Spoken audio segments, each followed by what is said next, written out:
विकासाच्या नावाने राजकारण करणाऱ्या राजकारण्यांनी आधी घोडबंदरच्या ट्रॅफिकचा प्रॉब्लेम सॉल्व्ह करावा, हे काय आम्ही नाही सांगत. ही आहे एका संतप्त वाहन चालकाची प्रतिक्रिया.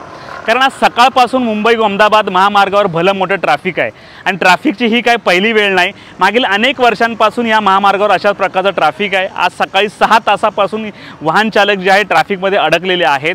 वाहन चालकांना कोणाला मुंबईला जायचं आहे, कोणाला ठाण्याला जायचं आहे, परंतु ट्रॅफिक जागचं हलत नाही.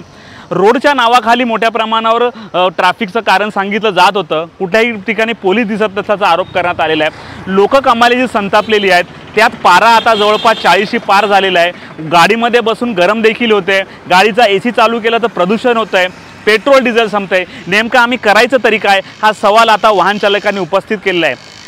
हे जे रडगाणं आम्ही आणखीन किती वर्ष सहन करायचं, असा सवाल लोकांनी उपस्थित केलेला आहे. दर 2 दिवस झाले की मुंबई अहमदाबाद मार्गावर घोडबंदरच्या आसपास अशा प्रकारे ट्रॅफिक असतं.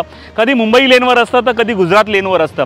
हे आणखीन किती दिवस सहन करायचं, असंच वाहन चालकांचं म्हणणं आहे. वाहन चालकांनी नेमकी काय प्रतिक्रिया द्यायला आपण ऐकूयात. विकासाच्या गप्पा मारणारे आणि या सरकारवर कुठल्याही प्रकारचं वचक नसणारे पहिले या घोडबंदरच्या ब्रिजचा ट्रॅफिकचं नियोजन करा. आम्ही गेले 4 तास आपण या ट्रॅफिकवरती आम्ही उभे आहोत. वसईपासून इथे आता 4.5 तास झाले आम्ही इकडे उभे आहेत. तर विकासांच्या गप्पा ठोकणाऱ्या राज्यकर्त्यांनी हे ट्रॅफिकचं पहिले नियोजन करावं. अख्खी पिढी या ट्रॅफिकमध्ये चालली. आमची अख्खी पिढी बरबाद झाली या ट्रॅफिकमध्ये. लोक कामाला कधी पोचणार, त्याच्यामुळे कृपया याचं नियोजन करावं. हॅलो साहेब, काय आहे 9 वाजता निघाला वसईवर ना आम्ही, काय किती टाईम लागतो वेळाला?